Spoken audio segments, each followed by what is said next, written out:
بسم اللہ والصلاۃ والسلام علی رسول اللہ۔ ایک سوال ہمارے پاس ہے کہ واقعہ ہرہ یہ کب پیش آیا اور یہ کیوں پیش آیا ہے؟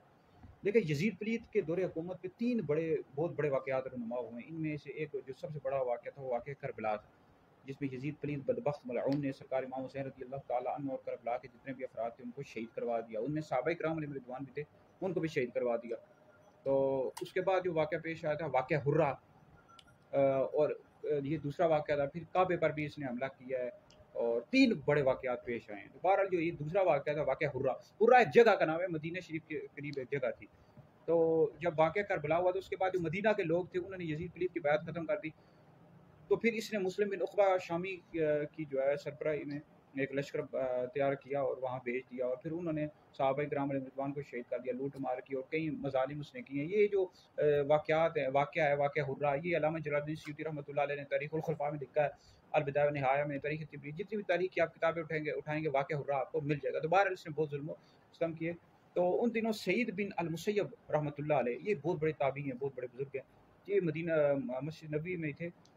کہتے ہیں کہ جب یہ واقعہ پیش آیا تو میں مسجد نبوی میں تھا، اور روزہ رسول سے اذان کی آواز آیا کرتی تھی، اور پھر اقامت بھی ہوتی تھی، اور قبر شریف سے نبی کریم علیہ السلام کی قبر مبارک سے اذان کی آواز بھی آتی تھی اور اقامت بھی ہوتی تھی، اور میں اسی اذان سے نماز ادا کرتا تھا۔ ان دنوں میرے علاوہ کوئی بھی مسجد نبوی میں نہیں تھا۔ تو بہرحال یہ بہت بڑا واقعہ پیش ہے، واقعہ ہرہ اس کو کہا جاتا ہے۔ یا آپ نے مزید پڑھنا ہو تو تفصیل آپ کو تاریخ کی جتنی بھی کتابیں، تاریخ طبری، تاریخ ابن کثیر، سب میں مل جائے گی۔ یزید پلیت بدبخت ملعون تھا، جس نے سرکار امام حسین رضی اللہ تعالیٰ عنہ کربلا کے افراد اور صحابہ کو وہ شہید کروا دیا۔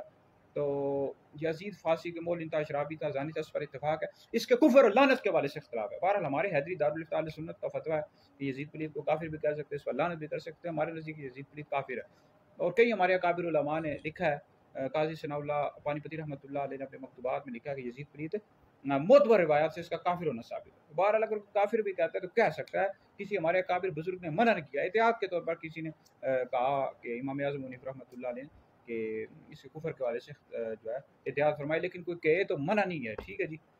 تو باقی یہ ہے کہ واقعہ کربلا میں کئی صحابہ کرام علیہ رضوان شہید ہوئے ہیں۔